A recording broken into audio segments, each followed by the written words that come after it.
How's it going with you? Yeah, I forgot to tell you that I am a mountain man now. How long's that been? What was that? How long has it been? How long you been growing it out? I don't know. It's been a little while. Maybe a couple months.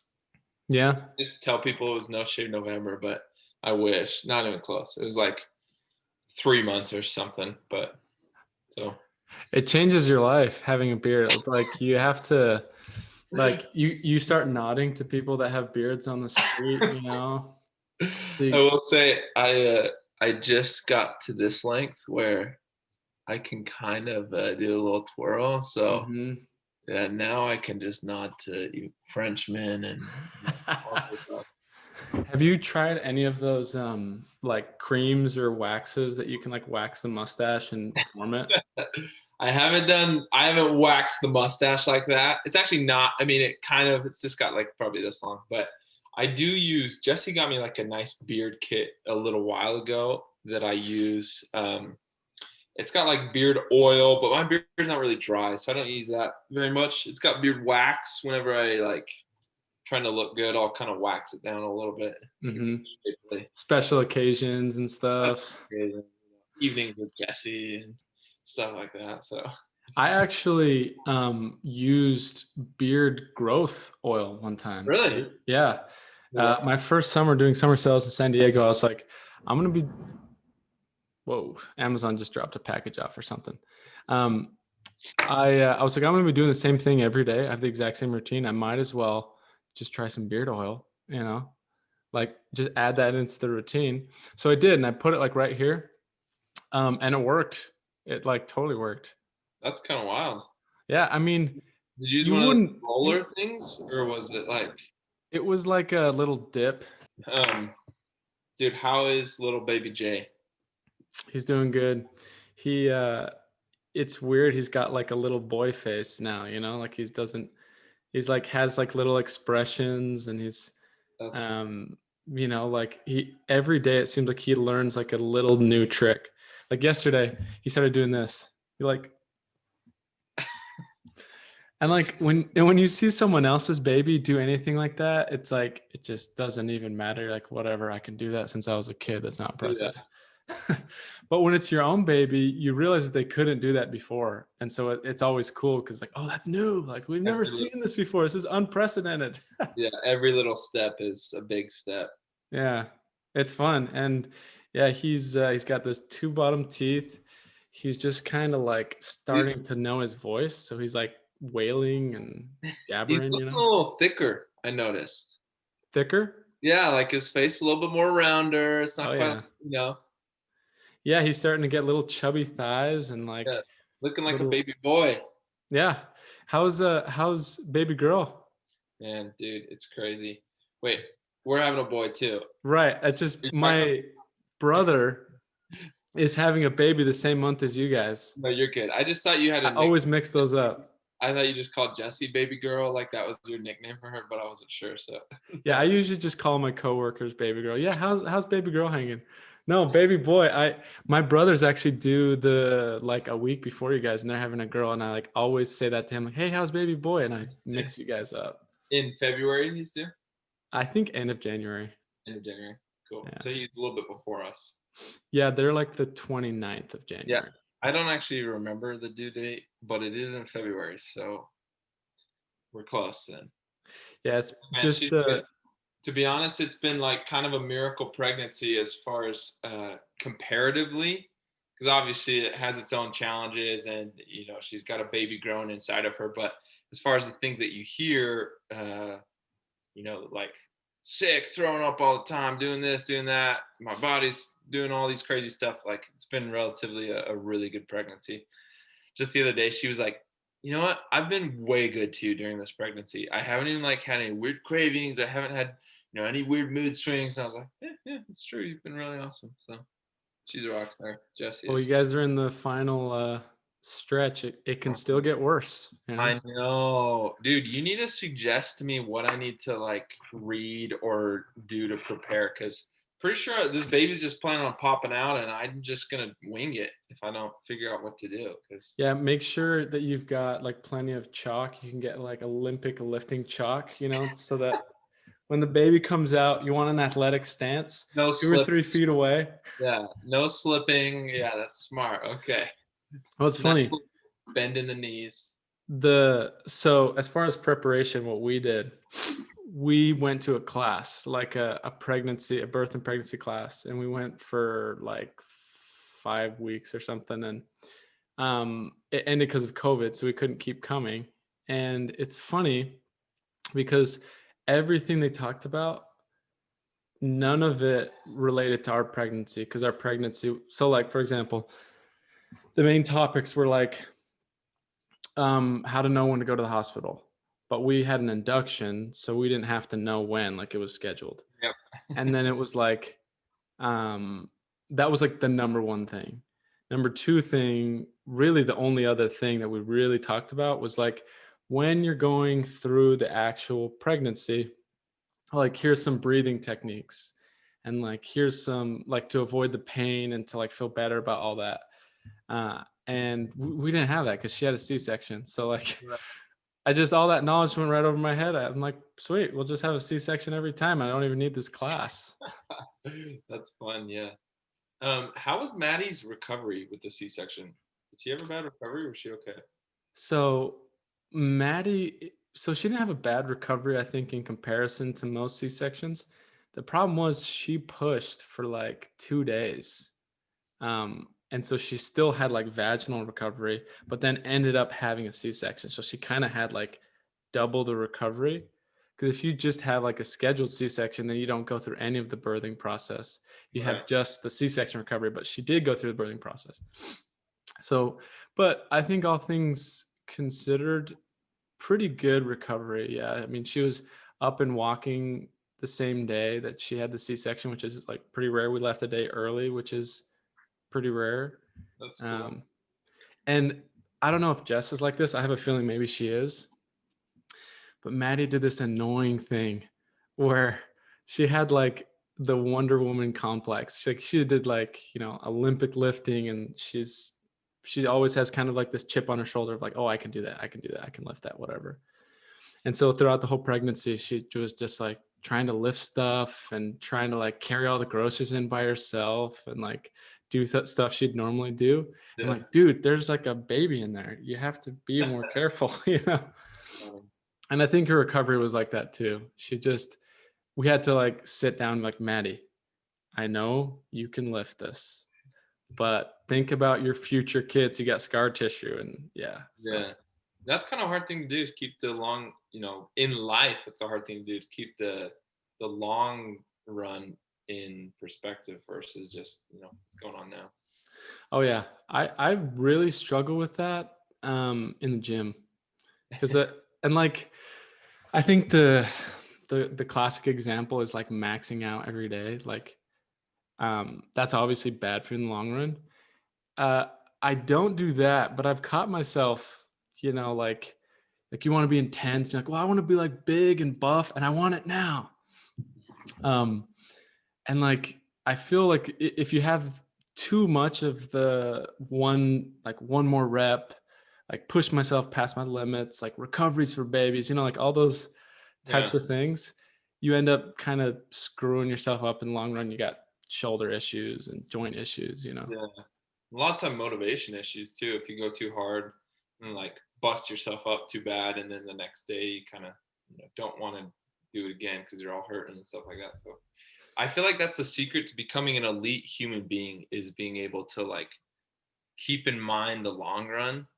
Because basically everything we do that's either lazy or bad or whatever is because we're just thinking about the now, right? Like if you're slacking off at your job, it's because you're like, well, I'm tired, or I just want to sleep in, or I'm doing this. But if you can keep the long run in, then you would be able to say, you know what? No, I need to get up 30 minutes earlier, and I need to prepare for this, or I need to do this. And same thing with the gym and the diet. It's like, well, I really want this cookie now versus, if I could keep the long run in mind.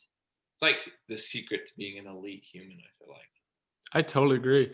I feel like, I mean, I was listening to this thing one time that said like the main difference between a rational uh, organism and an irrational organism, so like a human being and a deer, is that human beings can sacrifice their present self for their future self.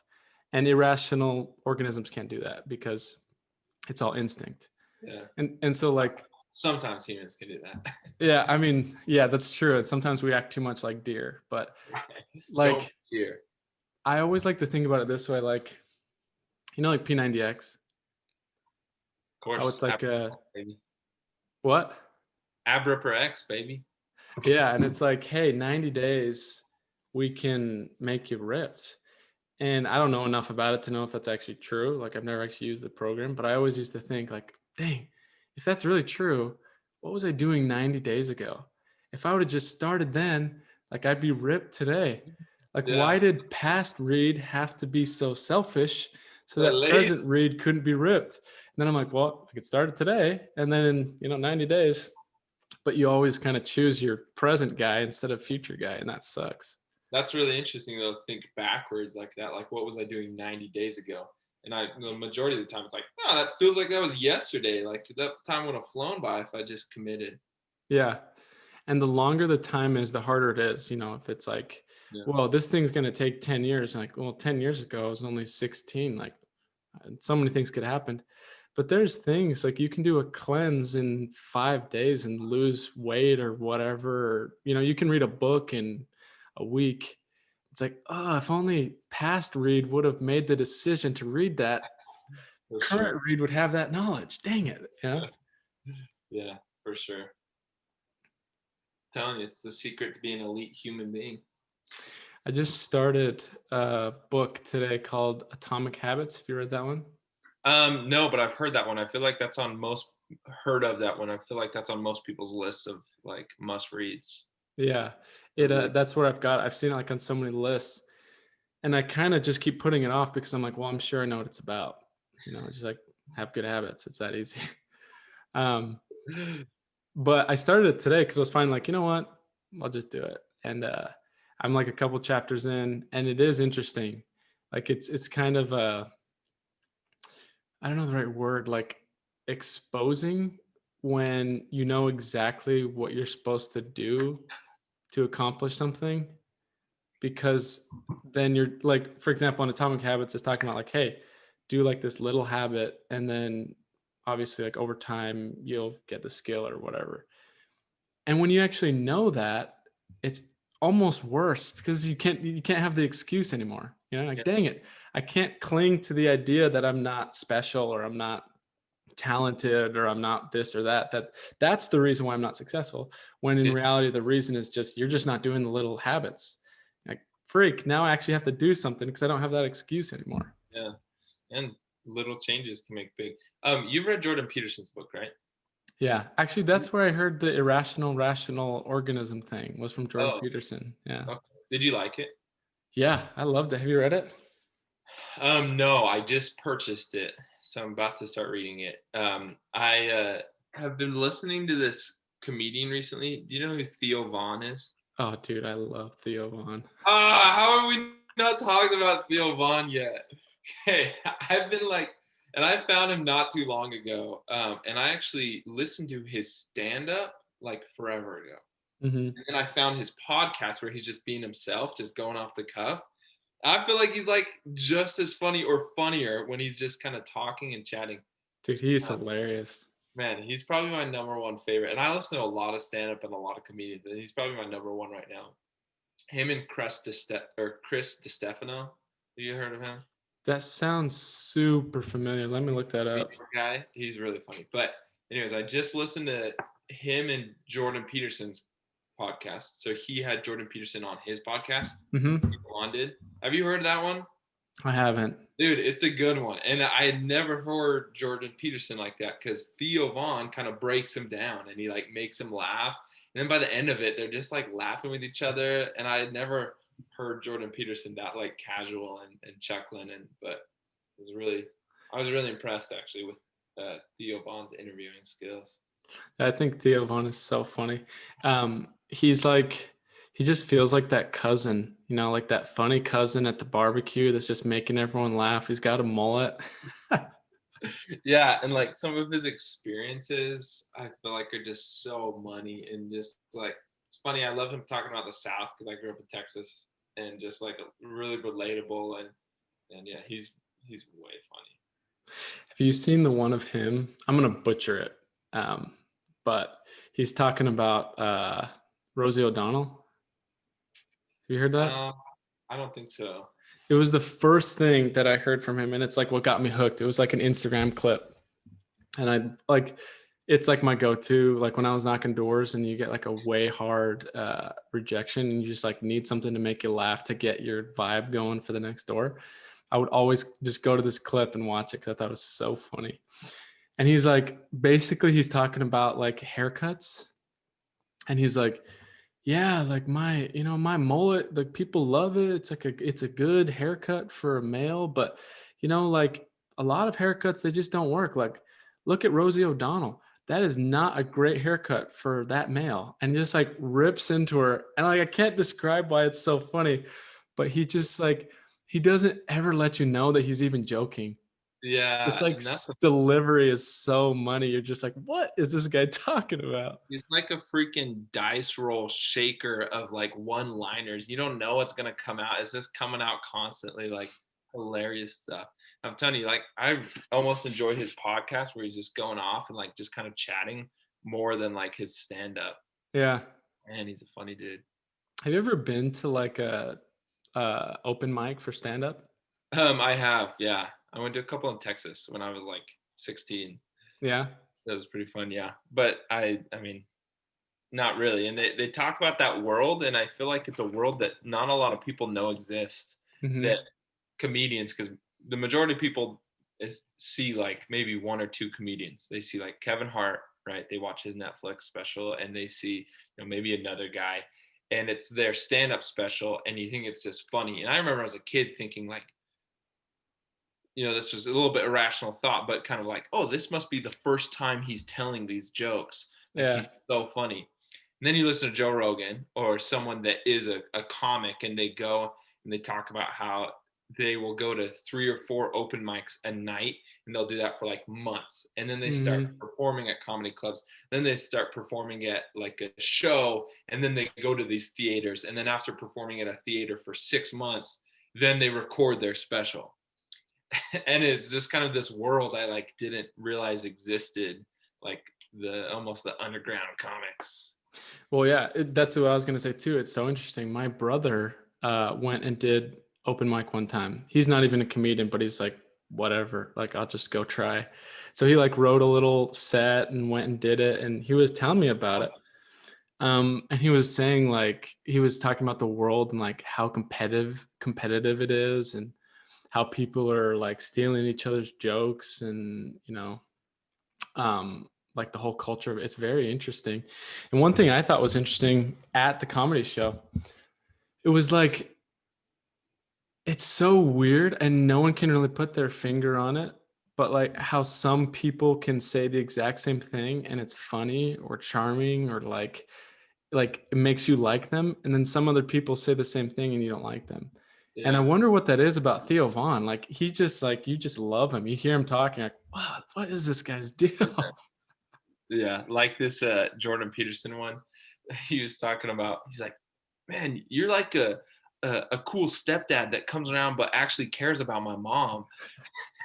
I was laughing for like 2 minutes straight, just chuckling to myself. And they just come out and you have no idea where it comes from. And like you were saying, some people would say it wouldn't be funny at all, but he says stuff and I'm just dying, man.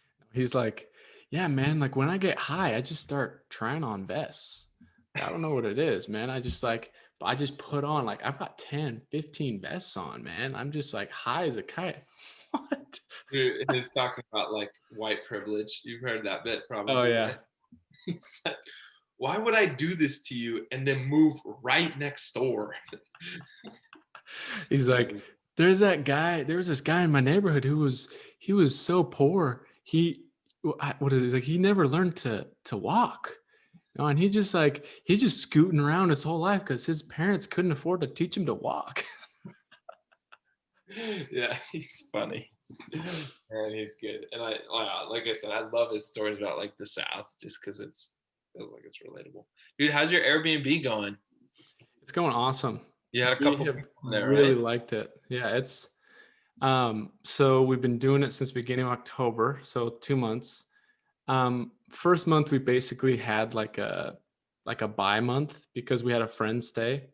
And so like we weren't really, like doing the actual business because like he was there the whole time, so we didn't have inquiries and stuff like that. Right.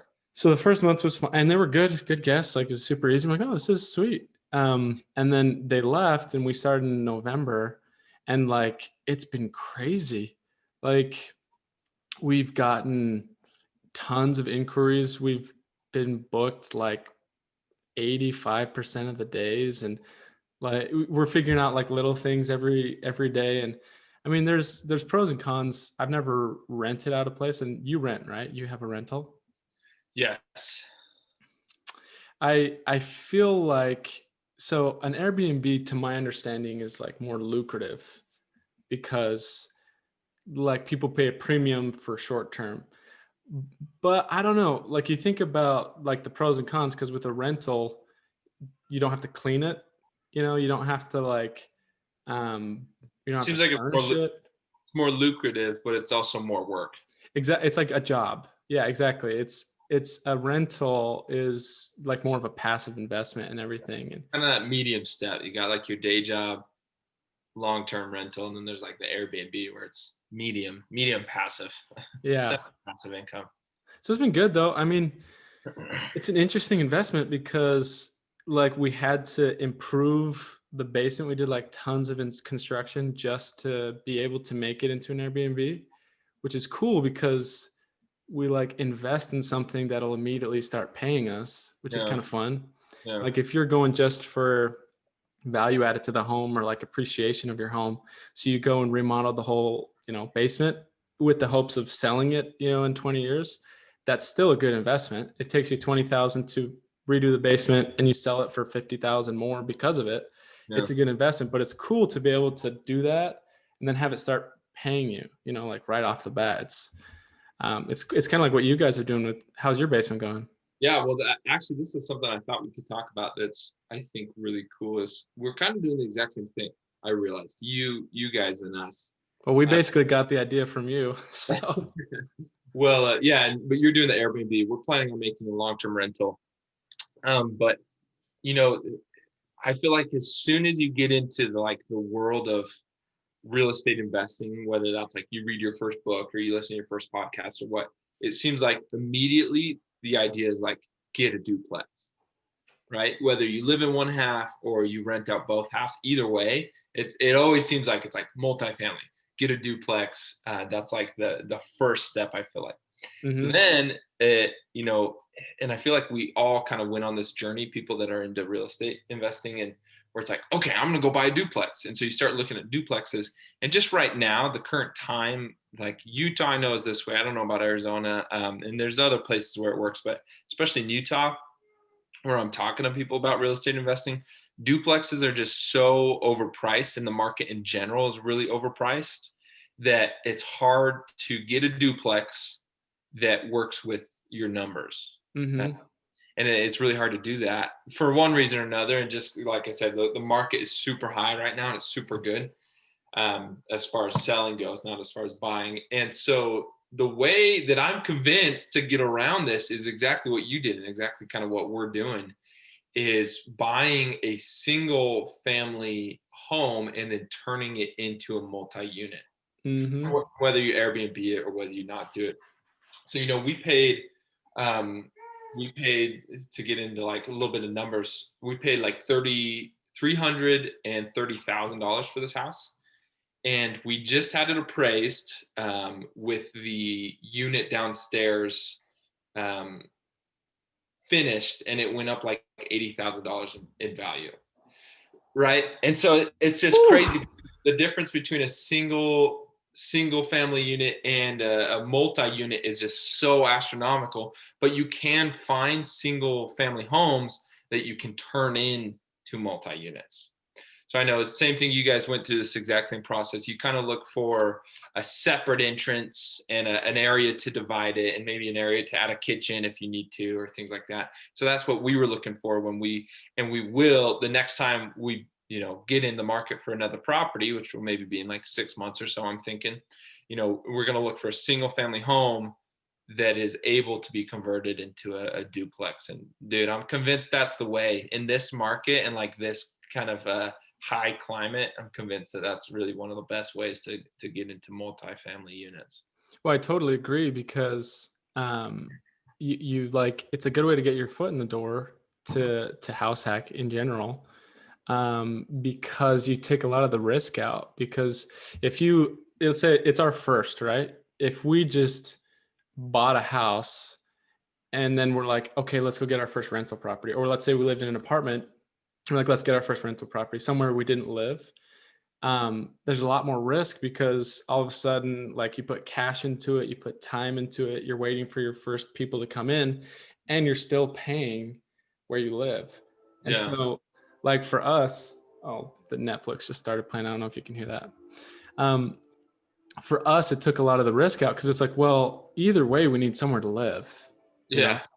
So we should live here, and then we can turn it over time into an investment, have it start paying us. I completely agree with you. Yeah, which is exactly what we're doing, just kind of like piecing at it slow and steady.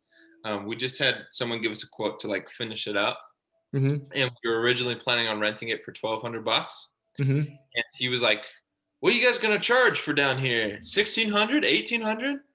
And I was like, "Oh, maybe. I mean, possibly."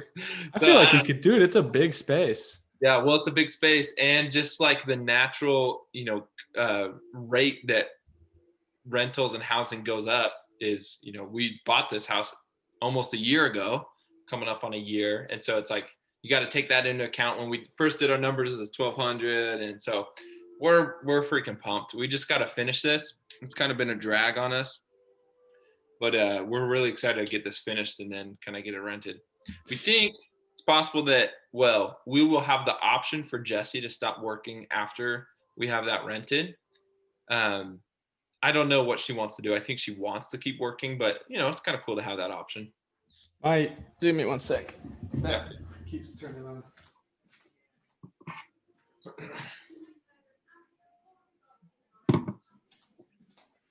Yeah, I feel like. Sorry about that. Yeah, I look at your guys' situation, and I think it is so cool for so many reasons. Like what you just said. One, the biggest one, we're basically getting paid to improve our own property. Yeah. Right. So it's like, even if nothing else happened, now you came in with an unfinished basement, now you have a finished basement, like, and you're going to be paid by renters to have this massive investment, like to the value of your home.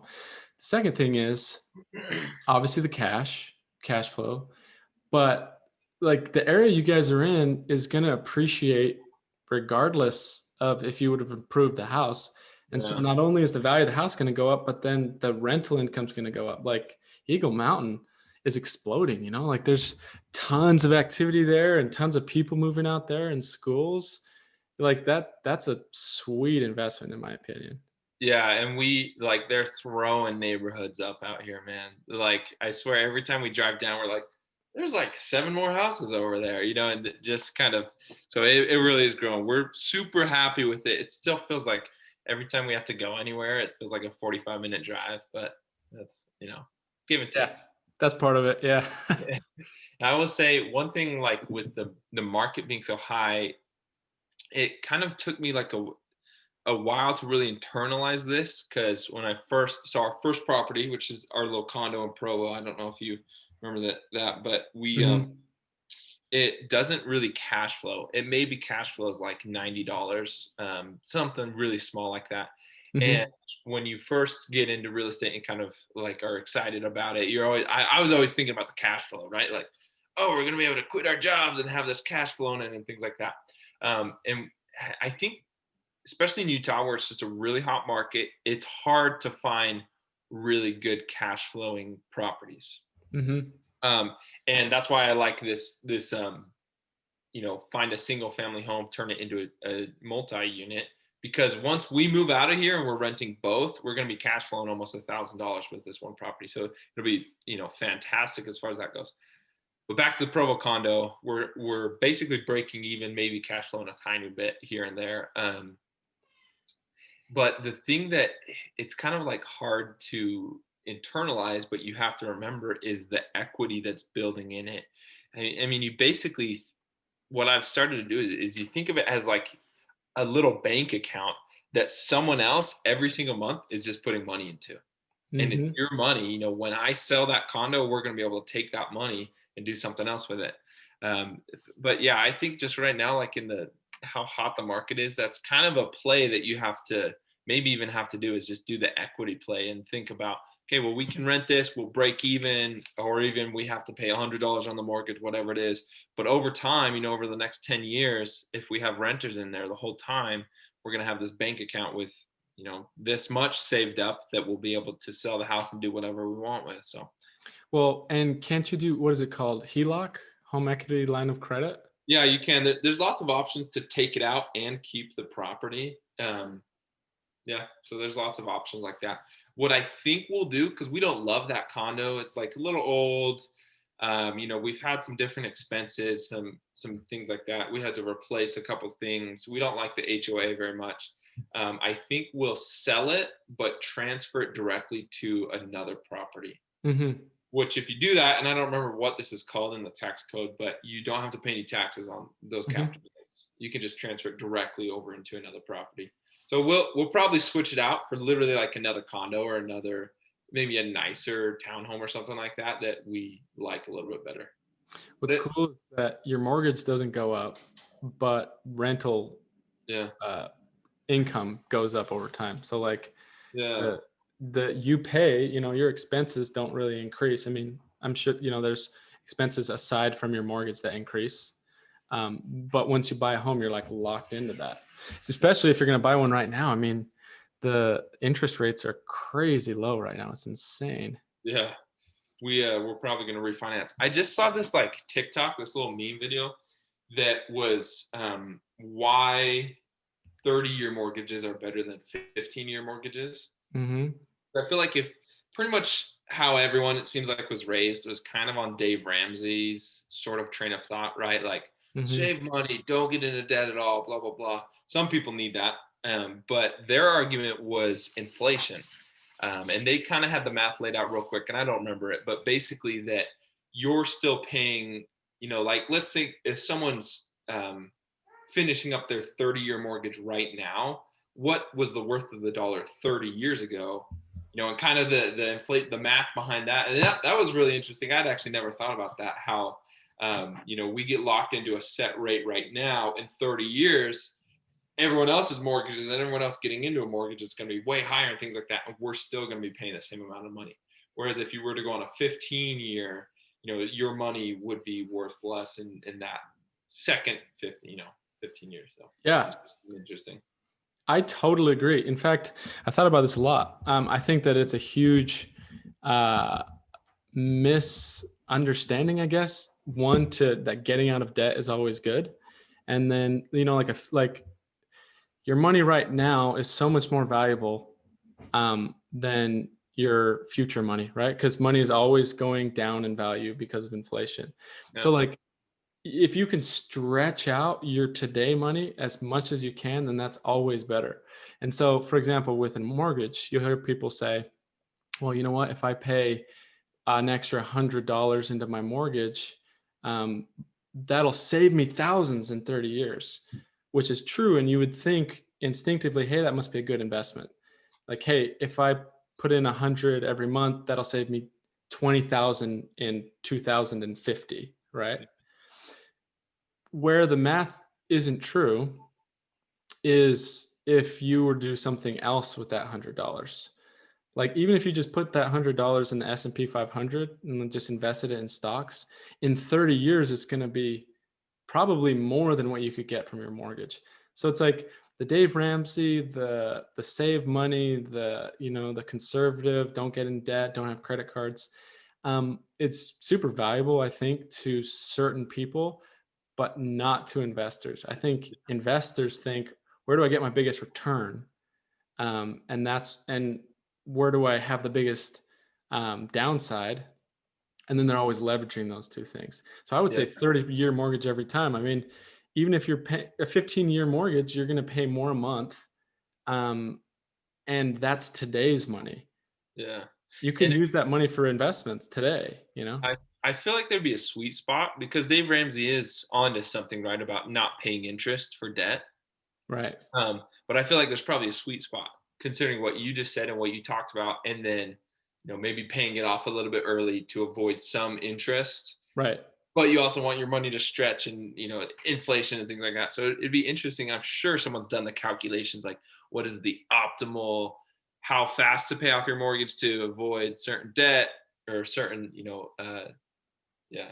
So Well, it's like if you had the money to buy a house in cash, right? Like let's say I've got $10 million and I'm going to go buy a $300,000 house. Like, hey, I got no interest. Um, and someone comes up to you and says, hey, you can either buy it for 300,000 and you'll pay no interest, or you can just have a normal mortgage, 20% down, and then in 30 years you'll pay it off. And you have the cash and you think, well, why would I want to pay interest? Well, if you really break it down, like it's not going to be better in most cases to not have that money right now, even if you could afford it.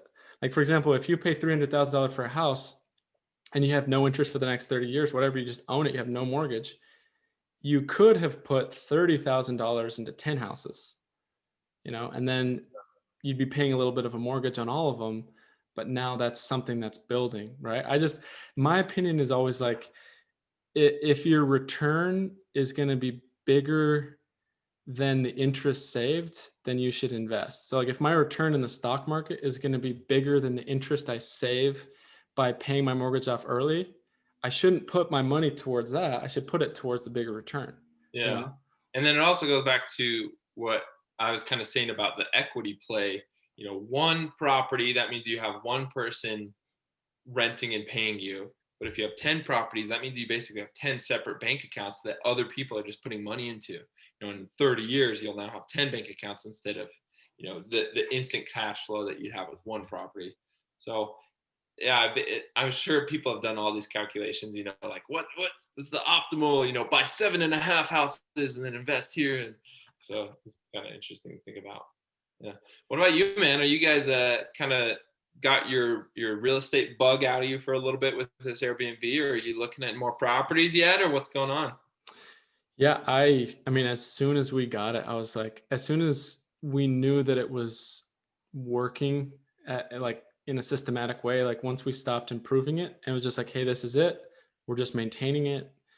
Then my mind started to move on to something else. It was like, okay, so what else I need another one, Yeah.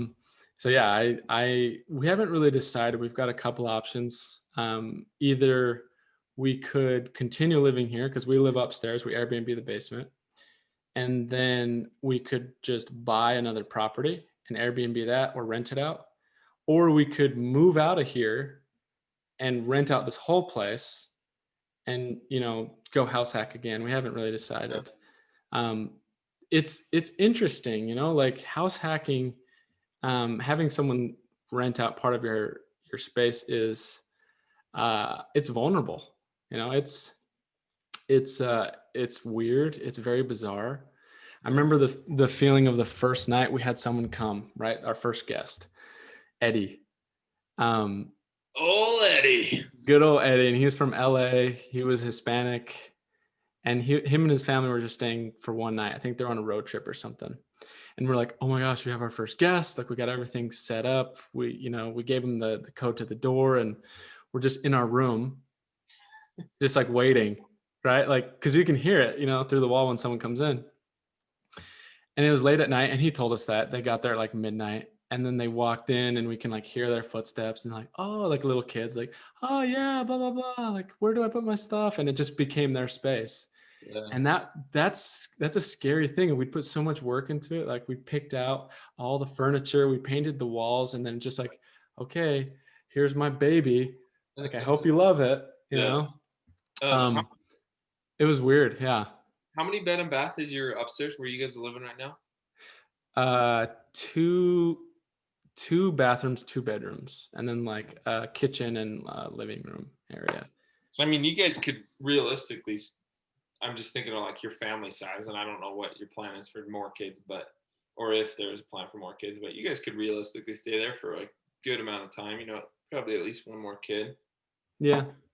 Yeah, it's true. We're thinking, yeah, we're kind of in between what we really want to do. We feel like if we were to Airbnb the whole thing, that way they'd have access to like the garage and the patio, the upstairs kitchen, that we could cash flow so much more. We're like, well, let's just do that and go move. But there's a lot of numbers. I don't know. There's a lot of there's a lot of variability, you Yeah.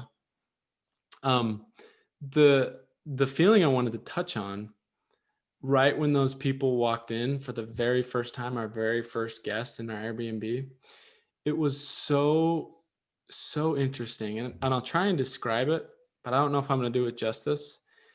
Um, like people that have podcasts or people that like talk about success or have anything like that or give advice, they usually talk about like getting out of your comfort zone and like if it doesn't scare you, it doesn't stretch you, stuff like that. Um, and I remember feeling specifically the moment I heard them open the door and walk in, that feeling of like, oh, this is positive, but like I feel like weird. It's like bizarre. Someone's in my house. I could fail. I could succeed. I could be embarrassed. They could steal our TV. And I realized that that's kind of like what growth feels like, you know, like it's a Yeah. little bit uncomfortable, but it's not negative, you know. It's kind of Totally. like when you're a teenager, like you're getting taller, you're getting muscles, but you have acne, you know, and your voice cracks. Yeah. That's kind of what it feels like. Well, I'll tell you what, I think that that's a good feeling, that it's a little bit uncomfortable. And I think that people that don't have that feeling is kind of where you see a lot of the wrecks. Like they overextend themselves for different things like that. Like I remember the first time that I ever made any sort of investment, we were just putting money into our Roth IRA. And it was like we were buying like an S&P 500, basically, like the safest thing you could do with your money Mm-hmm. in an interest-free retirement account, like super safe. And it still felt like, oh, but like the money's leaving our account and like we're not really going to be able to see it in our Wells Fargo. And and I have since thought back to that, and I think it is a good thing that we feel that like little bit of vulnerability, a little bit of Mm-hmm. fear, just so that we don't, like, good, the money's gone, like I didn't even notice the money was gone, and like I'm just so, yeah. So Yeah, I completely agree. And it's not the same as just like pure fear, you know, it's not like, oh my gosh, what am I doing? And it's also not the same as like, oh, this is just the best thing ever. It's just like having apple pie. yeah. It's like this weird mixture of vulnerability and fear, but also like, hey, this is for the best. Um, and I remember in that moment being like, oh yeah, this is that emotion that people are always talking about, you know, like Yeah. this is getting out of your comfort zone. And then it was totally fine. They were great guests. They cleaned up after themselves. They left a good review. And um, in those first couple moments, your mind starts racing through like every possible negative scenario, you know. It's funny that we have that defense mechanism to be Yeah. like, oh, like my first thought was like, oh crap, what have we done? like like they're gonna burn this place to the ground They're and making cocaine in the basement, I'm sure of it. we're gonna wake up tied up, you know, like in the back of some pickup. Yeah. And like your mind does that and it makes sense. That way you don't, like you said, crash and burn. But your mind is so primitive. Your mind is keeping you away from saber-toothed tigers still when we don't Yeah. live in that world. So it sends you those signals, you know? Well, it's right back to the becoming an elite human being. You got to be able to kind of calm those fears and think about the long run and say, yeah, this is good for us. This is good, to put this money away or to do this investment right now, even though it's kind of scary and I want to react and I want to run like a deer. But yeah. What I think is coolest about what you guys did is that you made the investment, um, which takes preparation, time, money, all that. But then you actually finished the basement. That's like a whole different ballgame. Now you have to like start over learning and growing and try like what was that like? Yeah, dude, YouTube University, man, is the best. It was really like, I mean, I have a lot of mixed emotions about it. I'm glad that we are doing it because we're not done yet, but I'm glad that we are doing it.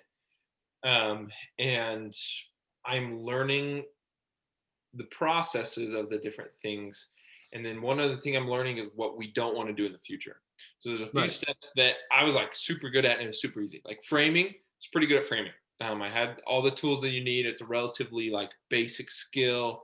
There's some different harder parts like framing a window and different things like that, but it's relatively basic. Mm-hmm. And then drywall. So I was like pretty good at framing and I could do it. And I would do that again.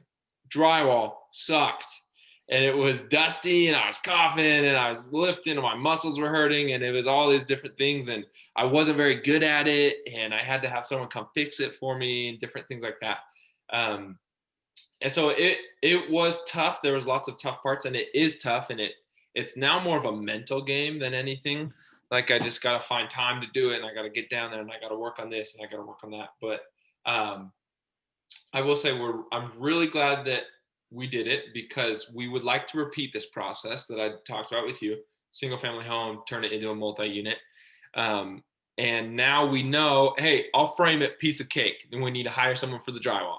And then we can paint it super easy, but we need to hire someone for the cabinets, kind of like that. And then I think eventually as I progress in my career that my time is going to be more valuable at my job than it is, framing walls and framing my own home. But right now it was perfect for us because we're broke, kind of right out of college, sort of that age. And, we didn't have a lot of money to spend on hiring someone. So it was perfect. And I'm really glad that we're doing it. And I honestly would suggest it to people, like, don't limit what you think you can or can't do. And so that's like a perfect example. The majority of people would be like, I don't know how to finish a basement. Like, I don't know how to build a home, basically. And I didn't either, but I did know that I could figure it out, which is almost a skill by itself. Mm-hmm. Being able to use the internet and being able to like find the right resources and things like that. And so I would like just say that I feel like people limit themselves too much what they can and can't do. Especially nowadays where there's like unlimited knowledge, Yeah.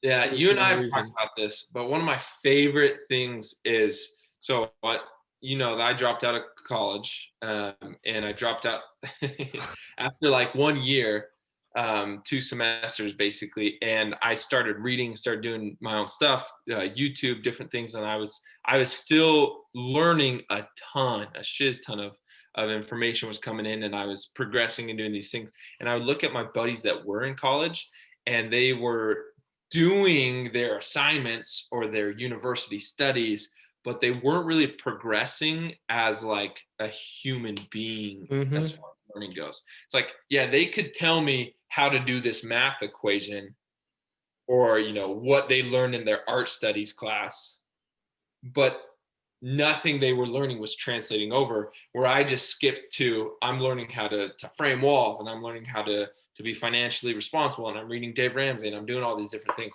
So it's like they almost let their university study get in the way of actually learning information.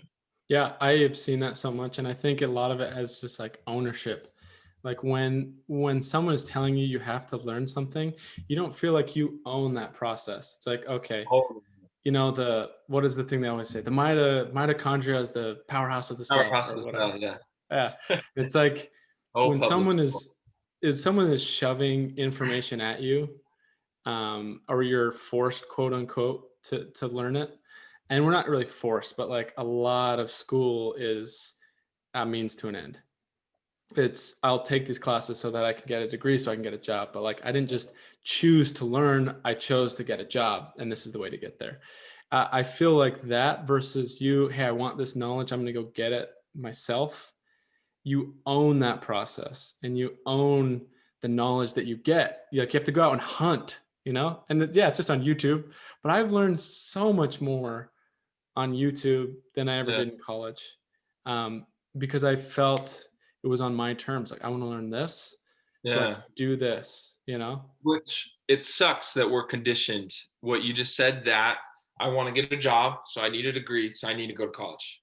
It so I sucks can that have sex. Yeah, so I can get laid.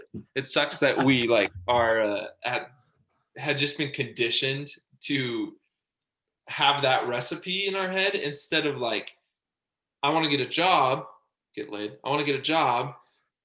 What do I need to do to get this job? Oh, well, I probably need to learn these few skills. And once I have those skills, I could probably learn some of this stuff on the job. And I also need to be a good interviewer because I need to convince them to give me this job. And I need to maybe have a little bit of resume. Okay, so I'm going to then go learn these skills. I'm going to go find an entry level job and learn some of these skills on the job. And then boom, I'm ready to get this job. And if you can interview well and get yourself the job, have enough good referrals, like, I mean, I'm living proof of that, that's like how it works. I'm basically in my dream job right now. And it's just because I like gained the experience that I needed to, got some good referrals, got some good experience, figured out how to interview, figured out how to really convince people that I could do the job, and also actually know how to do the job. I wasn't just blindly convincing them, but yeah. And so that's kind of, but man, every one of my friends, everyone our age is in that exact same, I want to get a job, so I have to get a degree and I have to go to college.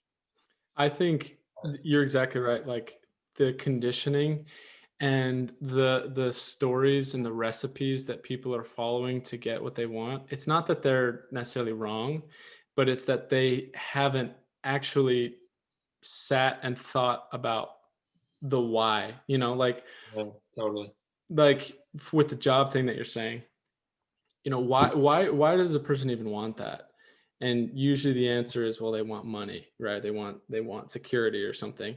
And so they're going through all of these things. They're going to college, they're taking, all this time out to do that so that they can get a job, so that they can get cash. When if they would be honest and get off of autopilot and be like, okay, I just want the cash. Like somebody told me at some point in my life that I had to follow this recipe to get the cash. Well, are there other ways? Well, you could be a real estate investor, or you could do summer sales, or you could just get a sales job. Or I'm not saying you have to do that, but like a lot of people aren't even thinking why they're in school. They're just Yeah. like, oh yeah, this is just, I checked the recipe and finished, high school and then college. And I don't even know what we're baking, but I Yeah. hope I get there soon, Yeah. No, you're spot on. And I'm not like a big college hater, to be honest, but Right. I do hate people that, no, I don't hate people. I do dislike people that are just following the recipe, like you said. Yes. So I have a buddy that's becoming a doctor, right? And so he's got the most school basically. And he wants to become a doctor because he wants to become a doctor. His end goal isn't to make money, which I would say you are correct that that's the majority. So he's like, okay, I want to become a doctor, so I do need a degree so that I can get into a good college school, or a good medical school, things like that. But yeah, man, you're so right that there's so many people that they're not like that. They're still on autopilot and they're still just following the recipe, and they like haven't even thought through why. Yeah. And I'm not a college hater either, because I graduated college. I graduated with Nerd. uh bachelor's in business administration, whatever that means. Um Such a and good admin. I think it's like anything. It's like as long as you're honest about why you're doing it and where it's going to take you, if you end up after asking those questions with the conclusion that this is the right path, then it's great. Like it was great for me. But like, for example, if you're buying cars, like fancy cars, and telling everyone it's an investment, but really it's to look cool, then that's a negative. But if you are telling yourself that you're doing it to look cool, and that's actually why you're doing it, then that's fine. You see what I'm saying? It's like, if you're Yeah. honest about why you're doing something, like I'm going to college because I want to be a doctor and I really do, then go to college. But if you're like, I'm not sure why, I'm going to college to meet hot babes. It's like, as long as you're honest, fine, go to Yeah. college. Or even I'm going to college to figure out what I want to do. Yeah. Or I don't know what, yeah, exactly. Like I don't know what I want to do. And more people have told me college than not. So I just defaulted to this because I don't know. That's fine too. But what I don't like is when people's actual motivation and what they tell themselves is their motivation aren't the same, you Yeah. know, or they don't know, like they don't ask themselves, like, what do you actually want? Yeah. Totally. Dude, I could talk to you all day. I gotta go though. This has been super fun, man. I want to call you with Jesse and Maddie and totally catch up on other stuff, on inside jokes that we can't say on the podcast. No, there's no way I'm saying that crap on the podcast. Oh, yeah, dude. And we want to get like a house tour, like a FaceTime house tour of your place. So You've already seen the best part. We got the Christmas tree right there. Everything else is just barren. I thought you were talking about yourself. You've already seen the best part. So What are you talking about? This is the whole tour right here. yeah, what else do you need? Do you have renters in your Airbnb right now? They just left like an hour ago. Okay, perfect time. We'll have to do it maybe like tonight or something. You guys Yeah. can show us all the ins and outs. Yeah, let's do it for sure. Let me know. We're too broke to come stay in it, so we'll just have to get the virtual tour instead. Yeah, it's basically the same virtual. Okay, cool. Good to see you, man. Okay, thanks for coming on, man. Appreciate it. All right, talk to you later.